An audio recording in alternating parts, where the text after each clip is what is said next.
Estamos aqui em Peruíbe hoje com o grande ilustre conferencista Gary Heseltine, que veio aqui para fazer uma conferência sobre as suas pesquisas que ele tem feito na Inglaterra, né? How did you get interested for the UFO phenomenon? I had a sighting when I was 16 years old. That had a big effect on me. Yeah. Oh, so how was it? Can you tell us a little bit? I was walking with my then girlfriend, and then we saw a bright white light against the background stars that was much bigger, and as it went by us, all the housing went into a blackout, a power cut. Wow. We kept watching, there was no noise, and then there was a second power cut. The object was heading in the direction of where I lived, my parents' home. Yeah. And I had my bicycle with me at the time, so I got her to go on the bike, two of us on the bike. I dropped her at her house, which was close by, so I went to my local second-hand bookshop and got a book, and the first book that I got was Aliens from Space. Wow. By Major Donald Kehoe. Wow. And he turns out to be a very important figure in the history of the subject, because he wrote 5 books. Yeah. This was his last 5th book, and in that book there was a reference to the 1965 New York blackout, when the eastern border had been plunged into darkness for about 8 hours. Wow. Millions of people trapped in lifts, of trains and whatever, and that was rumoured to have been caused by UFOs. I got kind of what happened to me was similar to what happened to them. O Gary também ele é um dos editores da revista UFO Magazine, né, a revista UFO da Inglaterra. Então ele é responsável por receber vários relatos, né, de pessoas em volta da Inglaterra e de outros lugares do mundo para estar avaliando e colocando, né, publicando essas matérias, né, que ele tem feito e tem recebido, né, na Inglaterra. For 24 years I was a police officer in England, yeah. And then I retired early, yeah, because I felt compelled in some way to launch UFO Truth magazine, which is not in print, it's an e-zine, and since 2002, when I went public, when I was 42, with my research into police officer sightings in the UK, I had met many of the world's top researchers. Yeah. So by 2013 I'd already identified people who I thought I would ask to see if they would write for the magazine, and over time I asked them would they be willing to write, and almost everybody said yes. Wow. Either on a regular column or an occasional basis, yeah, because they're doing their own research, writing books, travelling, etc. And it launched in 2013, and we've just celebrated our 5th year anniversary in April. Yeah, that's nice. So you are involved to researching a really big and incredible case in UK. So I think it's the Forest case. The Rendlesham Forest case, yeah. Yes, I would like to tell us about this case. Just short version. Right, the Rendlesham Forest case is by far Britain's most famous case, and it happened in late December 1980. And basically it's called the Rendlesham Forest case because a lot of UFO activity took place in the forest between 2 United States Air Force bases, RAF Bentwaters and RAF Woodbridge, and in the middle was Rendlesham Forest. There were incidents on the base as well, but I've been researching this case publicly since 2007. I had a 7-year collaboration with Colonel Charles Holt, retired, yeah, who had been at the time the deputy base commander. Wow. Of the base, and what you've got to understand that this was a nuclear base, and the real essence of the story is that over several consecutive nights multiple UFOs were seen and interacted with the American security police in and around the base, for several days, and there were, I think now, perhaps about 20 different incidents over a 4-day period. But it's all linked to nuclear weapons. Yeah. Why did they turn up there? Well, it's believed that there were more nuclear weapons stored at RAF Bentwaters than anywhere else in Europe. And if that was true, then it broke the armament agreements between the United States and England, or Great Britain. And so that is a political contention. But at the time, in December 1980, the world was on the possible brink of a Third World War because Soviet Union troops were on the borders of Poland. Wow. And they were threatening to invade, which would have caused an East-West conflict. And also there was another major thing happening in the Middle East, which was the Iranian hostage crisis, where I think 52 Americans had been captured and held captive by the Iranian authorities. So that was very political at the time, and I think that's why the UFOs turned up, because I think it was at a time of real danger, potential danger, and I think the UFOs sensed that this could be a problem, these nuclear weapons. Como nós estávamos conversando ontem, né, e pela conferência, ele trouxe novas informações sobre o caso, informações que foram acobertadas. And I would like to you tell a little bit about the new information about this case and about the contact with the aliens that the militaries had. Yes, from the beginning, the British and the American authorities tried to play down and deny anything that happened. Yeah. But by 1983, a document had been made public called the Holt Memorandum, and that confirmed that multiple UFOs had seen. One on the first night was a triangular object and had been seen on the ground, and had left ground trace impressions, and then on 2 nights later, Colonel Holt, who wrote the memorandum, he saw multiple UFOs himself. But the real story that I'm researching at the moment is part of a new documentary called Capel Green, The Truth Behind the Rendlesham Forest Story. It's fair to say that in the last 9 months I have found a lot of new information, new and old, that kind of like been forgotten about, but very important. And I think the story revolves around the original military whistleblower, who was only 19 at the time, called Larry Warren. He's been painted over the years as somebody who's a liar. He wasn't there, he told other people's stories, you know, he just took some of the information and put it out there. It's always been my opinion that that wasn't true. So when this documentary, which I'm co-writing it and the lead researcher, and it's an independent production, it gave me the opportunity to really delve into areas that I'd not done before.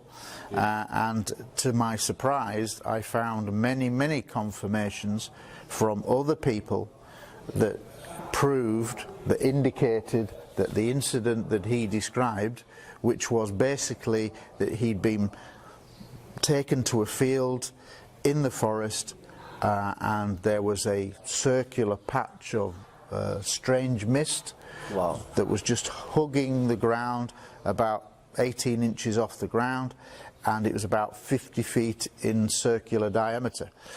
Then a red light comes from the coast, stops, it's about the size of a basketball, and then there's an explosion of light, everybody's eyes are hurting, and when their eyes readjust, there is a craft where the mist had been. And then, even stranger, 3 entities emerge from the craft. Like they slip off as a bubble, one bubble, that then separates into 3 bubbles, and inside each bubble is a head and shoulders. Oh my God. So, and then, even crazier as it sounds, senior military people, including the base commander, Colonel Williams, walk into this field, and there is a face-to-face kind of meeting with these 3 floating entities. And that's the real story. But the other thing as well, and this is key to the story, is that the young witness said that there were motion picture cameras on a tripod like this, filming this event. Oh my God. And I think now what's clear as to why this young airman has had so much trouble since he went public in 1982 about this, that the real secret is they're trying to cover this meeting with entities in the field. They're trying to cover it up. Wow. And I can understand that. Yeah. Because it's a big thing. But I can tell you that I've found many, many confirmations, at least 10, and there may be as many as up to 15 or 16 confirmations other than the Larry, the original whistleblower. So this is all part of the story that's being filmed now, and the documentary is hopefully going to be released around December this year. So this is what we're working on now, but there's a lot of new information and a lot of old information that has been forgotten about that's very important. Over the last 2 years, since, and this was before I even knew that a documentary was proposed, I had known this military witness, Larry Warren, for about 10 years, and I'd always believed that he was there. And then 2 years ago, a campaign that I can prove on paper began to really try to discredit him and say he wasn't there, or he borrowed the story from somebody else. And this is orchestrated on social media, on Facebook in particular, by a small group of people in the UK. However, I can prove that the information is being passed to Colonel Holt. Wow, yeah. The guy who wrote the memorandum, and who has been particularly vehement against Larry Warren's story, even though he's admitted at various times that he was on the base at the time. Wow. Or he may have been out in the forest because he was brand new to the base. Wow. But in the last 2 years, there is an ongoing campaign that goes back to Colonel Holt, and a very famous British person in ufology who lives now in America is a guy called Nick Pope. Yeah. Nick Pope used to run the UFO desk for the Ministry of Defence between 1991 and 1994. This is his reaction, because he's joined in this campaign. And because I have said, no, Larry Warren was there, and there are confirmations, I and the magazine are being targeted almost on a daily basis to try to ruin the magazine, which isn't working, but they're trying. And I've had a lot of personal abuse on social media. Yeah. And as an example, Nick Pope, who is arguably the most famous person because of his MOD experience, he has said recently, just months ago, that if I was still a police officer, I should be arrested for making this documentary and perpetrating a hoax on the UFO community. Well, you've got to ask this question, well, why would I do that? Yeah. Why would I sacrifice a reputation that I've built over the years for a lie? Yeah. I'd get caught out. What's the point? So I think it shows to me that they are very worried about this documentary, because it's independent. Then there is no TV bias, no money bias to say, well, it'll be this way. We can tell the whole truth and nothing but the truth, and that's what I endeavour to do. And I think they're protecting, they're trying to prevent at all costs the truth getting out about the aliens, the entities meeting with the base commander. Oh, wow. I think that's why. Wow, that's incredible. O Gary, né, ele está trazendo novas informações sobre o caso, está conseguindo várias evidências que comprovam situações novas, né, e que realmente alguns militares estiveram de frente com algumas entidades supostamente extraterrestres, né, e eles estão tentando fazer com que ele não lance esse documentário em dezembro deste ano, né, estão tentando aí fazer uma parte de acobertamento. Então nós estamos tentando divulgar isso ao máximo para que as pessoas tomem conhecimento desse caso.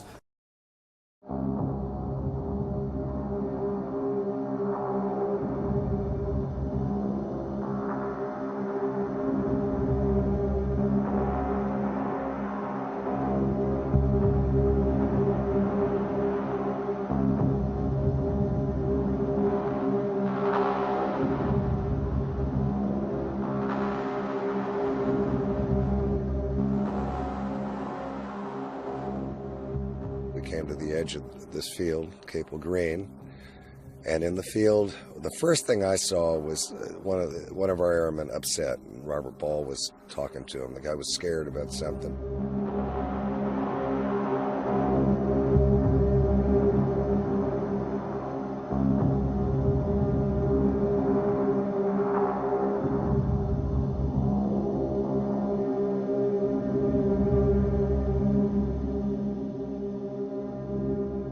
And so I came in through the trees right there. And then walked forward into this field, and what I could see was a 50-foot diameter, approximately, glowing mist on the ground.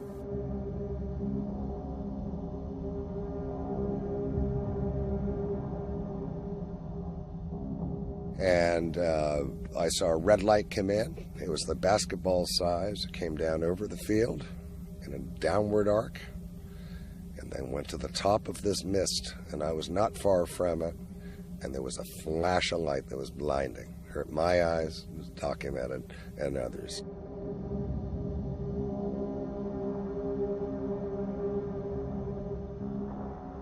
All of this is being filmed, and in the place was a triangular, delta-shaped machine, object, craft.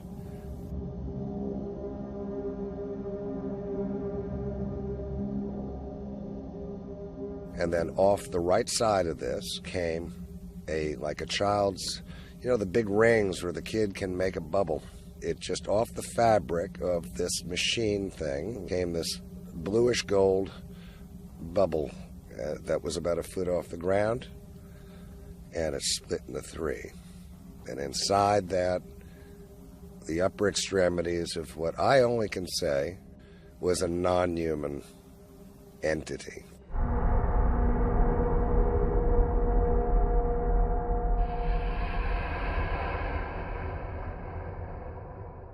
Well, I watched cameras go through the actions of filming, and I know still pictures were taken.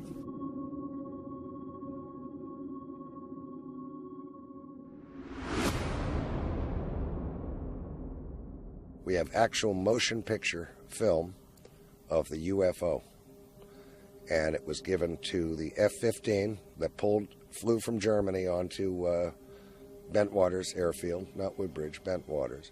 And it was handed to the pilot, the canopy closed, and the plane took off.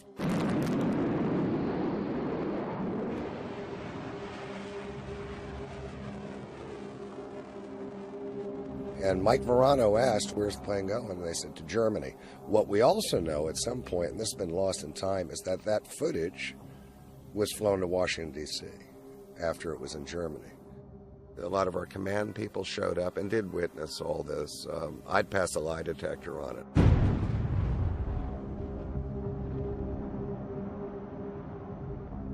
A polygraph test is very accurate. Yeah. So, and also the other thing about this, Larry, is it can't tell the difference between a big lie and a little lie. So even if you lie a little bit, you'll still get the same fail results. So that's why I always say to people, if there's anything you need to tell me that isn't truthful in this, tell me now, because otherwise you will fail, even on a little lie. Fine. Okay, ready to go do it?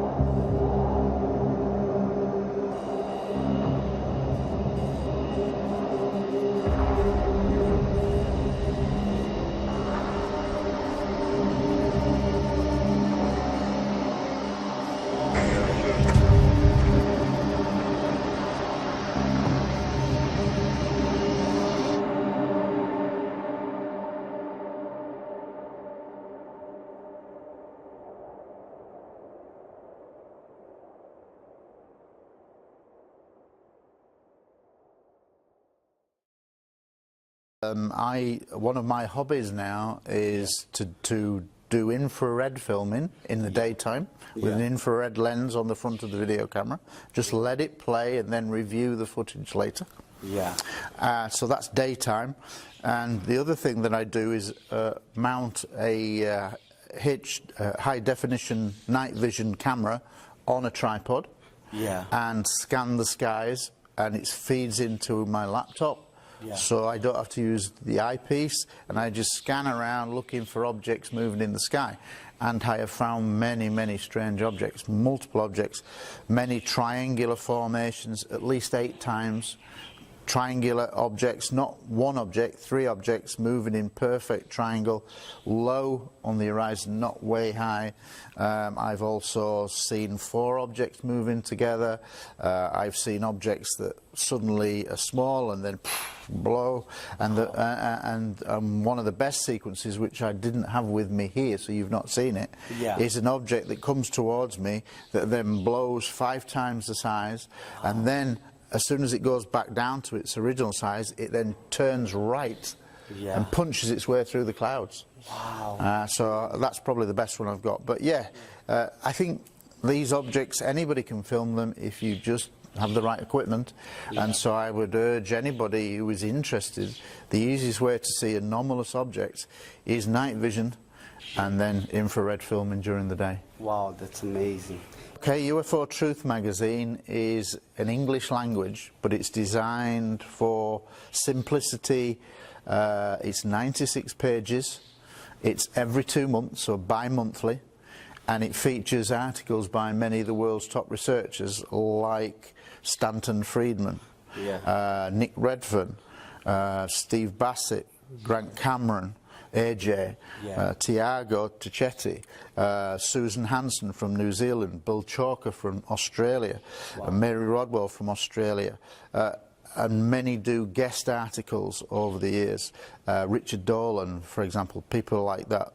And the idea is to have all of the top researchers under one magazine banner and to present it to the public, and it's not in print, and it's sent direct to your email. So if there are Brazilians living here with a big interest in UFOs, and you can read English, and you want to get the best information from the top researchers, then subscribe, and I'll give Marco the details, and I'm also going to give him a copy of the trailer for the Capel Green documentary. And you can put that out, and as I say, as long as you can read English, then I think you'll enjoy the magazine. And we have subscribers 20 countries around the world. Oh, that's amazing. That's really nice. About your knowledge about our cases in Brazil, and which one do you think is most impressed? Do you know? You've got some fantastic cases in Brazil, but probably by far are the ones that occur in the Amazon region, and I was particularly drawn, because I know AJ, to Operation Prato, and that case is arguably the best case in the world, because certainly for a several months in particular, the local people were being attacked by UFOs, causing injuries that then needed medical help. That's all confirmed. The doctors have all gone on the record, the medical staff have gone on the record. That then alerted the community authorities to get involved, who then appealed to the army to get involved. The army turn up, and they, especially in the Colares area, they set up a base there, and they were there for 4 months. And the incredible thing is that during that 4 months they had literally hundreds of UFO encounters, and I believe something to 16 to 20 hours of cinema film was recovered, or video film was taken, which is still being withheld. We know a lot about the case because AJ has shown me, maybe 1,000 pages of documents are already out, but the best stuff is still hidden away, and for me that is an absolutely outstanding case. Oh, okay, yes. Thank you very much, Gary. I would like to thank you, and thank you for the opportunity to learn more about the information with you. Thanks a lot. You're welcome. Thank you. Thank you, Marco. Isso aí, pessoal. Então estamos aí terminando mais uma entrevista aqui com o famoso e grande ilustre Gary Heseltine, né? E mais informações nós vamos colocar em outros vídeos, né? Com novas entrevistas com outras pessoas e novas pesquisas de campo também nós vamos estar apresentando. Um grande abraço a todos e até a próxima.